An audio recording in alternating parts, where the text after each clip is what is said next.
ನಮ್ಮೂರಿಗೆ ನಮ್ಮ ಶಾಸಕ ಕಾರ್ಯಕ್ರಮದಡಿ ಕ್ಷೇತ್ರದ 150ಕ್ಕೂ ಹೆಚ್ಚು ಗ್ರಾಮಗಳಿಗೆ ಭೇಟಿ ನೀಡಿ ಜನರ ಸಮಸ್ಯೆಗಳನ್ನು ಆಲಿಸುತ್ತಿರುವ ಕಾಂಗ್ರೆಸ್ ಶಾಸಕ ಪ್ರದೀಪ್ ಈಶ್ವರ್ ಮಂಗಳವಾರ ಕ್ಷೇತ್ರದ ಕಮ್ಮಗುಟ್ಟಹಳ್ಳಿ ಗ್ರಾಮ ಪಂಚಾಯಿತಿಯ ಹಿರೇನಾಗವಲ್ಲಿ ಗ್ರಾಮಕ್ಕೆ ಬೆಳ್ಳಂಬೆಳಿಗ್ಗೆ ಅಧಿಕಾರಿಗಳ ತಂಡದ ಜೊತೆ ತೆರಳಿ ಜನರ ಸಮಸ್ಯೆಗಳನ್ನು ಅರಿತು ಅಲ್ಲೇ ನೆರೆದಿದ್ದ ಅಧಿಕಾರಿಗಳಿಗೆ ಆದಷ್ಟು ಬೇಗ ಬಗೆಹರಿಸಲು ಸೂಚಿಸಿದರು. ಈ ವೇಳೆ ಮಾತನಾಡಿದ ಶಾಸಕ, ಪಂಡಿತರ ನೀಡಲು ಪ್ರತಿ ಕಾರ್ಡ್ಗೆ 20 ರೂಪಾಯಿನಂತೆ ಹಣ ವಸೂಲಿ ಮಾಡುತ್ತಿರುವ ಬಗ್ಗೆ ವ್ಯಾಪಕವಾಗಿ ದೂರುಗಳು ಕೇಳಿಬರುತ್ತಿವೆ. ಪಂಡಿತರ ಅಂಗಡಿಗಳಲ್ಲಿ ಸರ್ಕಾರ ಎಲ್ಲವನ್ನು ಉಚಿತವಾಗಿ ನೀಡುತ್ತಿದೆ. ಯಾವುದೇ ಕಾರಣಕ್ಕೂ ಜನರು ಹಣ ನೀಡಬೇಡಿ. ಈ ಸಂಬಂಧಪಟ್ಟಾಗಿ ಜನರು ದೂರು ನೀಡಿದ್ದಲ್ಲಿ ಅವರ ಪರವಾನಗಿಯನ್ನು ರದ್ದು ಮಾಡಲಾಗುವುದು. ಇನ್ನು ಕ್ರಷರ್ಗಳಿಂದ ಹಿರೇನಾಗವಲ್ಲಿ ಗ್ರಾಮಸ್ಥರಿಗೆ ತೊಂದರೆ ಅನುಭವಿಸುತ್ತಿದ್ದಾರೆ. ಗ್ರಾಮಸ್ಥರು ಒಮ್ಮತವಾಗಿ ಕ್ರಷರ್ ನಿಲ್ಲಿಸಲು ಮನವಿ ಸಲ್ಲಿಸಿದರೆ ಸರ್ಕಾರದ ಗಮನಕ್ಕೆ ತರಲಾಗುವುದು ಎಂದರು. ಇನ್ನು ಬಹುದಿನಗಳಿಂದ ನಿವೇಶನಕ್ಕೆ ಹಿರೇನಾಗವಲ್ಲಿ ಗ್ರಾಮಸ್ಥರು ಬೇಡಿಕೆ ಇತ್ತು. ನಿನ್ನೆ ನನ್ನ ಗಮನಕ್ಕೆ ತಂದಿದ್ದಾರೆ. ಅದರಂತೆ ಒಟ್ಟು 6 ಎಕರೆ 13 ಗುಂಟೆ ಜಾಗವನ್ನು ಮೀಸಲಿಡಲಾಗಿದೆ. ಅದರಲ್ಲಿ 4 ಎಕರೆ ನಿವೇಶನಕ್ಕೆ ಹಾಗೂ ಉಳಿದ ಜಾಗದಲ್ಲಿ ಅಂಗನವಾಡಿ ಹಾಗೂ ಶಾಲಾ ಕಟ್ಟಡಕ್ಕೆ ಮೀಸಲಿಡಲಾಗಿದೆ. ಈ ಗ್ರಾಮದಲ್ಲಿ ಸುಮಾರು ವರ್ಷಗಳಿಂದ ಸ್ಮಶಾನಕ್ಕೆ ತೆರಳುವ ರಸ್ತೆಯೇ ಇಲ್ಲದೆ ಗ್ರಾಮದ ಜನತೆ ಶವ ಸಂಸ್ಕಾರಕ್ಕೆ ಬಹಳ ತೊಂದರೆ ಅನುಭವಿಸುತ್ತಿದ್ದರು. ಈ ವಿಷಯ ತಿಳಿದು ಗ್ರಾಮಸ್ಥರ ಜಮೀನುಗಳಲ್ಲಿಯೇ ರಸ್ತೆ ಬಿಡುವಂತೆ ಮನವಿ ಮಾಡಿದಾಗ ಗ್ರಾಮಸ್ಥರು ತಮ್ಮ ಜಮೀನುಗಳಲ್ಲಿ ರಸ್ತೆ ಮಾಡಲು ಅವಕಾಶ ನೀಡಿದರು. ತಕ್ಷಣವೇ ತಾಲೂಕು ಆಡಳಿತಕ್ಕೆ ತಿಳಿಸಿ ರಸ್ತೆ ನಿರ್ಮಾಣಕ್ಕೆ ಜೆಸಿಬಿಯಿಂದ ಚಾಲನೆ ನೀಡಿದ್ದೇನೆ ಎಂದರು. ವರದಿ ಸಲಾಹುದ್ದೀನ್, ಪ್ರಜಾಪವರ್ ಟಿವಿ, ಚಿಕ್ಕಬಳ್ಳಾಪುರ. ಇಲ್ಲೇನಾಗಿತ್ತು, ಇಲ್ಲಿ 4 ಕಡೆ ತಿರ್ಕೊಳ್ಳಿ. 6 ಎಕರೆ 13 ಗುಂಟೆ ಕದನ 13 ಗುಂಟೆ 6 ಎಕರೆ 13 ಗುಂಟೆ ತುಂಬ ದಿನಗಳಿಂದ ಸೈಟ್ಗಳು ಬೇಕು ಅಂತ ಡಿಮ್ಯಾಂಡ್ ಇತ್ತು. ನಿನ್ನೆ ಹಿರೇನಾಗವಲ್ಲಿ ನಮ್ಮ ಮುಖಂಡರು ಒಂದು 15-20 ಜನ ಬಂದು ನಾನು ಭೇಟಿ ಮಾಡಿದ್ರು. ಹಣ ಅದೊಂದು ಸೈಟ್ ಮಾಡಿಕೊಡಿ ಅಂತ ನಿನ್ನೆನೇ ಇದು ಮಾಡಿ ಇವಾಗ 6 ಎಕರೆನ DC ಅವ್ರಿಗೆ ಬರೆದು ಅದನ್ನು ನಿವೇಶನ ಇಲ್ಲದೆ ಅವ್ರಿಗೆ ಒಂದು 4 ಎಕರೆ, ಇನ್ನೊಂದು 2 ಎಕರೆ 13 ಗುಂಟೆಯಲ್ಲಿ ಶಾಲೆಗೆ ಅಂಗನವಾಡಿಗೆ ಮೀಸಲಿಡಬೇಕು ಅಂತ ತೀರ್ಮಾನ ಮಾಡಿದ್ವಿ. ಅದಾದ ನಂತರ ಸ್ಮಶಾನಕ್ಕೆ ದಾರಿ ಸಮಸ್ಯೆ ಇದೆ. ಕೆಲವರು ಎಲ್ಲರೂ ಬಿಟ್ಟಿದ್ದಾರೆ. ಇನ್ನೊಬ್ರು ಅಣ್ಣ ಒಬ್ಬರು ಬಿಡಬೇಕು, ಅವ್ರು ಸಿಗಲಿಲ್ಲ. ಅವ್ರನ್ನೂ ಕೂರಿಸಿ ವಿನಂತಿ ಮಾಡಿ ಮತ್ತು ಅವ್ರು ಕಂಪೆನ್ಸೇಷನ್ ಬರೋಂಗೆ ಮಾಡ್ತೀನಿ. ಅವ್ರನ್ನೂ ಒಪ್ಪಿಸ್ತೀನಿ ನಾನು. ಅದು ಊರವ್ರಿಗೆಲ್ಲ, ಯಾಕೆಂದರೆ ಸ್ಮಶಾನಕ್ಕೆ ದಾರಿ ಇರಬೇಕು ಅದೊಂದು. ಇನ್ನು ಮೇಜರಾಗಿ ಕೆಲವರು ತೋಟಗಳಿಗೆ ದಾರಿ ಕೇಳಿದ್ರು. ಇನ್ನು ಕೆಲವರು ರೇಷನ್ ಅಂಗಡಿದೊಂದು ಸಮಸ್ಯೆ ಹೇಳಿದ್ರು, ಅದು ಕ್ರಮ ತಗೊಂಡಿದ್ದೀನಿ.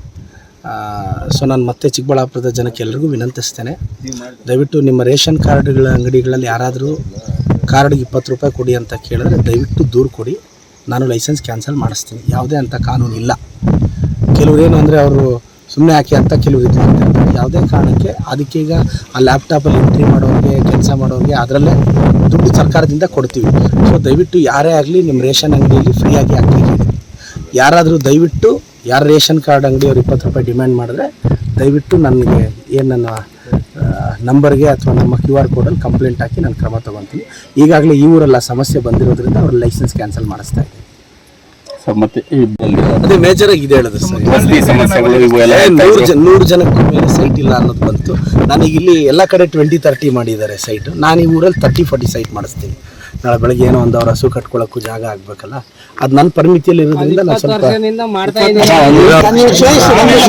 ಇನ್ನು ಬೇರೆ ಸಮಸ್ಯೆಗಳು ಸರ್ ಅಷ್ಟೇ ಫಂಕ್ಷನ್ ಈ ಥರದ್ದು ಅದು ಒಂದು ಇಬ್ಬರಿಗೆ ಅಕ್ಕಿ ಬರಲ್ಲ ಅಂದ್ರೆ ಅದು ಮಾಡಿಸ್ತಾ ಇದ್ದಾರೆ. ಇದು ಟೋಟಲ್ ಇವತ್ತು ಎಷ್ಟನೇ ಊರಿಗೆ ಬಂದಿದ್ದೀರಾ ಸರ್? 150. ಮಂಚನಹಳ್ಳಿ ಆಲ್ಮೋಸ್ಟ್ ಅಲ್ಲಿ ಮುಗಿದಿದೆ. ಈ ಕಡೆ ಒಂದು ಕಡೆಯಿಂದ ಮಾಡ್ಕೊಂಡು ಬರ್ತಾ ಇದ್ದೀನಿ. ಎಕ್ಸಾಕ್ಟ್ ನಂಬರ್ ಗೊತ್ತಿಲ್ಲ. 152 ಏನು ಅಣ್ಣ ಹೇಳ್ದಂಗೆ 152. ನಿಧಾನಕ್ಕೆ ಏನು ಗೊತ್ತಾ ಸರ್, ಈಗ ಸಮಸ್ಯೆ ಈಗ ನೀವು ನಿನ್ನೆ ಹೇಳಿದ ತಕ್ಷಣ ನಾನು ತಹಸೀಲ್ದಾರು ಹಿರೇನಾಗವಲ್ಲಿ ನಾನು 6 ಜನ ಅಪ್ಲೈ ಮಾಡಿದ್ರು 57ಅಲ್ಲಿ. 6 ಜನದ ಫೈಲ್ ತರಿಸ್ಕೊಂಡು ಕೂತ್ಕೊಂಡು 6 ಜನದ ರಿಜೆಕ್ಟ್ ಮಾಡ್ಬೋದು ಅಂತ ಗೊತ್ತಾದ ಮೇಲೆ ನಾನು ನಿಮ್ಮ ಮುಂದೆ ಬಂದು ಮಾತು ಕೊಟ್ಟಿದ್ದು. ಇವೆಲ್ಲ ಅಂಡರ್ ಕರೆಂಟಲ್ಲಿ ಕೆಲಸ ನಡೀತಿರುತ್ತೆ, ನಾನು ಹೇಳೋಕ್ಕಾಗಲ್ಲ. ಈಗ ನಾನು ಏಕಾಏಕಿ ಅಲ್ಲಿ ರಿಜೆಕ್ಟ್ ಮಾಡೋಕ್ಕಾಗಲ್ಲ ಅಂತ ನಿಮಗೆ ಬಂದು ಮಾತು ಕೊಟ್ಟು ರಿಜೆಕ್ಟ್ ಮಾಡೋಕ್ಕಾಗಲ್ಲ ಅಂದರೆ ಅಲ್ಲಿ 6 ಎಕರೆಯಲ್ಲಿ 6 ಜನ ಅರ್ಜಿ ಹಾಕ್ಕೊಂಡಿದ್ದಾರೆ ನಮಗೆ ಬರುತ್ತೆ ಅಂತ. ಅದೇ ಟೆಕ್ನಿಕಲಿ ಅದು ರಿಜೆಕ್ಟ್ ಆಗುತ್ತೆ ಇಲ್ವ ಅಂತ ನೋಡಿದ್ವಿ. ಟೆಕ್ನಿಕಲಿ ನನ್ನ ಹೋಮ್ವರ್ಕ್ ಮಾಡ್ಕೊಂಡೇ ಬರೋಕ್ಕಾಗಿದ್ದಾನ. ನಾನು ಏಕಾಏಕಿ ಮಾತು ಕೊಟ್ಟು ಅಲ್ಲಿ ಕಾನೂನು ತೊಡಕಾಗಬಾರ್ದು ಅಂತ ಮಾಡ್ತೀನಿ. ಇವತ್ತು ಬಂದಿದ್ದೀನಿ. ಇದನ್ನೆಲ್ಲ 1-1.5 ತಿಂಗಳಲ್ಲಿ ಮುಗಿಸ್ತೀನಿ ನಾನು. ಸರ್ ಅವ್ರು ಏನು ಹೇಳ್ತಾರೋ ಅದಣ್ಣ, ನಾನು ಈಗ ಏಕಪಕ್ಷವಾಗಿ ತೀರ್ಮಾನ ತೊಗೊಳ್ಳಲ್ಲ.